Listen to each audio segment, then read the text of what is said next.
This channel does not promote any violent, harmful, or illegal activities. All content provided by this channel is meant for an education purpose only.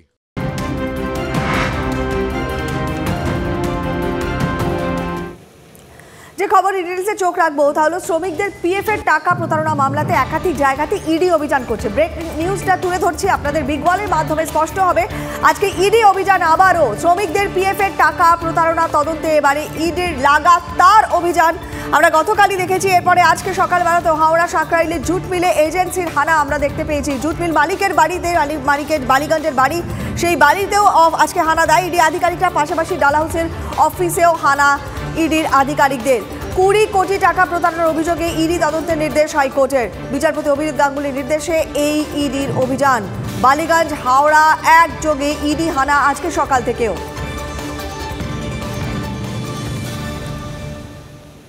Ballygunge বিবাদী ভাগ সাকরাইল অর্থাৎ বালিগঞ্জে ওই jute মিলের মালিকের বাড়ি, সেই বাড়িতে ED হানা। বিবাদী বাগ অর্থাৎ ডালহাউসি চত্বরে তার অফিস, সেই অফিসেও ইডি হানা। এবং সাকরাইল সেই jute mill, Delta jute mill, যেখানে আজকে সকাল সকাল ইডি আধিকারিকরা পৌঁছে যান। ডেল্টা জুট মিলে হানা দেন তারা। পাশাপাশি একই সঙ্গে বালিগঞ্জের বাড়ি এবং ডালহাউসের অফিসেও তল্লাশি চলছে। 20 কোটি টাকা প্রতারণার অভিযোগ রয়েছে এবং তারই পরিপ্রেক্ষিতে ইডির তদন্তের নির্দেশ হাইকোর্টের বিচারপতি অভিজিৎ গঙ্গোপাধ্যায়। সোমা আমাদের সঙ্গে সরাসরি রয়েছেন, আমাদের সহকর্মী সোমার সাথে কথা বলবো। সোমা, বালিগঞ্জ হাওড়া ডালহাউসি একযোগে ইডি অভিযান চালাচ্ছে, এখনো পর্যন্ত সকাল থেকে অভিযানে কি কি বেরিয়ে এলো? হ্যাঁ দেখো, প্রথমত বলে রাখি এই যে হাওড়া সাকরাইল অর্থাৎ দক্ষিণ সাকরাইলের ডেল্টা যে জুট মিল রয়েছে, এই জুট মিলের বিরুদ্ধে কিন্তু বড়সড় অভিযোগ রয়েছে। যে অভিযোগটা রয়েছে যে এই যে সাকরাইলের যে জুট মিল, এই জুট মিলে কিন্তু ভুয়ো ডাইরেক্টর নিয়োগ করা হয়েছে। অর্থাৎ খাতায় কলমে তারা কিন্তু ডাইরেক্টরের কাজ করছেন। অপরদিকে সেই যে অভিযোগ, সেই অভিযোগটা হচ্ছে এরা কিন্তু সম্পূর্ণই ভুয়ো।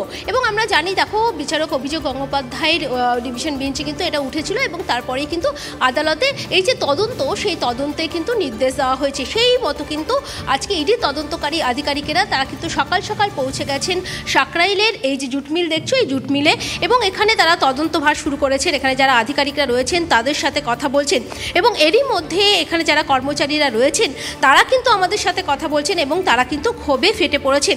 তাদের যে মূলত অভিযোগ রয়েছে যে দীর্ঘদিন ধরে তারা কিন্তু তাদের যে বেতন, সেই বেতন কিন্তু নিয়মিতভাবে পাচ্ছে না। অর্থাৎ 2011 সালের পর থেকে তাদের কিন্তু যে বেতন, সেই বেতন অনিয়মিত হচ্ছে। পাশাপাশি যারা এতদিনে রিটায়ার্ড করে গেছে তাদের যে পিএফের টাকা, সেই পিএফের টাকাও কিন্তু বকেয়া রয়েছে।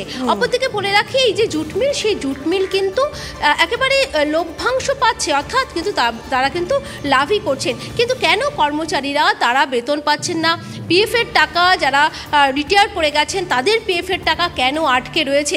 এবং যে বড় অভিযোগটা রয়েছে যে ভুয়ো ডাইরেক্টর নিয়োগ করা হয়েছে।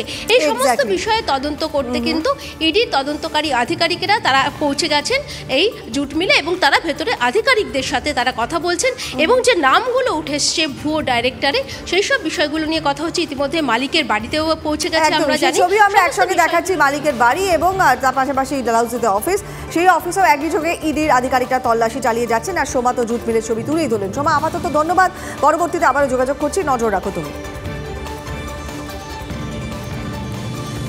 পরে খবরে আসি। সন্দেশখালির জল গড়িয়েছে রাষ্ট্রপতি ভবন পর্যন্ত। বিরোধী থেকে আম জনতা সন্দেশখালি নিয়ে সমালোচনার ঝড় এই মুহূর্তে বাংলা জুড়ে বইছে। অবশেষে সন্দেশখালি নিয়ে প্রশাসনিক তৎপরতাও, মানুষের পাশে দাঁড়ানোর বার্তা দিতে একের পর এক পদক্ষেপ এবারে দেখতে পাওয়া যাচ্ছে প্রশাসনের তরফে। দিনের পর দিন শাহজাহান বাহিনীর অত্যাচার, জোর করে জমি দখল, প্রতিবাদ করলেই কপালে বেধড়ক মার। শাহজাহান শিবু উত্তমদের অত্যাচারের কথা সন্দেশখালীর বাসিন্দাদের মুখে মুখে ঘুরছে। শাহজাহান গা ঢাকা দিতেই ক্ষোভের বিস্ফোরণ ঘটে সন্দেশখালীতে। ভয়কে জয় করে ত্রাসের দেওয়াল ভেঙে বেরিয়ে এসে মুখ খোলেন সন্দেশখালীর মা বোনেরা। 3 বছর যে আমাদের টাকাটা মেরেছে, সেই টাকাটা আমাদের দিতে হবে। প্রবল সমালোচনার মুখে পড়ে অবশেষে সন্দেশখালীর মানুষের ক্ষোভ কমাতে তৎপর হলো প্রশাসন। এতদিন ধরে অভিযোগ করে আসছিলেন যে তাদের জমি জোর করে শাহজাহান ও তার দলবল আটকে রেখেছে। সেই জমি ফেরতের প্রক্রিয়া শুরু জেলা পরিষদের। এই পাট্টা জমি রেকর্ড হয়নি, তাই পার্টিগত ব্যাপারে আটকে আছে। ওই শাহজাহান ও শিবু উত্তমরা ওই গ্রামবাসীদের জমি জোর করে দখল করে নিয়েছিলেন। তাদের রেকর্ড করতে বাধা দিতেন। সন্দেশখালীর মানুষজন একের পর এক জমি হারিয়েছিলেন, আর সেই জমি ফিরিয়ে দেওয়ার প্রক্রিয়ায় শুরু করেছে জেলা পরিষদ। টিভি9 বাংলার জন্য সুকান্ত মণ্ডলের সঙ্গে দীপঙ্কর দাসের রিপোর্ট, উত্তর 24 পরগনা। পরে খবরে আসি। বাঁকুড়া বিষ্ণুপুরের রেশন দোকান থেকে মেয়াদ উত্তীর্ণ আটা দেওয়ার অভিযোগ, আর এর প্রতিবাদে বিক্ষোভ দেখালো রেশনের গ্রাহকরা। দেখুন ছবি। রেশন দোকান থেকে মেয়াদ উত্তীর্ণ আটা দেওয়ার অভিযোগ। বাঁকুড়ার বিষ্ণুপুর শহরের হাজরাপাড়ার একটি রেশন দোকানের বিরুদ্ধে অভিযোগ তুললেন গ্রাহকরা। মেয়াদ উত্তীর্ণ খাদ্য সামগ্রী কিভাবে ওই দোকান থেকে দেওয়া হচ্ছে প্রশ্ন তুলে রেশন দোকানে বিক্ষোভ দেখালেন এলাকার মানুষ। আমি ডিস্ট্রিবিউটার যে দিয়েছে তার কাছে গেলাম, তার বক্তব্য কি, দাদা এটা কোনো অসুবিধা নেই, প্যাকেটটা ছেঁড়া থাকলে হয়তো ক্ষতি হতো, যেহেতু সিল করা আছে কিচ্ছু হবে না, নিয়ে যান, যদি কিছু হয় তা আমি দায়িত্ব নেবো। এক্সপায়ার ডেট খাওয়া মালগুলো আমাদেরকে গরিব মানুষকে খাওয়াচ্ছে।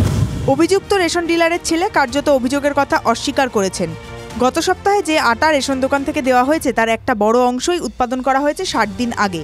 অভিযুক্ত রেশন ডিলার গ্রাহকদের আশ্বাস দেন মেয়াদ উত্তীর্ণ হলেও ওই আটা খেয়ে কোনো সমস্যা হবে না। গাড়ির মধ্যে যা পাঠিয়েছে আমি সেই মাল আমি দিয়েছি, গাড়ির মধ্যে হয়তো 3-4টা হয়তো এক্সট্রা মাল হয়তো ঢুকে গেছিল, এই বস্তাটা হয়তো পেয়েছে। বিক্ষোভে কি সমাধান সূত্র মিলবে প্রশ্ন থেকেই যাচ্ছে। বাঁকুড়া থেকে হীরক মুখোপাধ্যায়ের রিপোর্ট, টিভি9 বাংলা।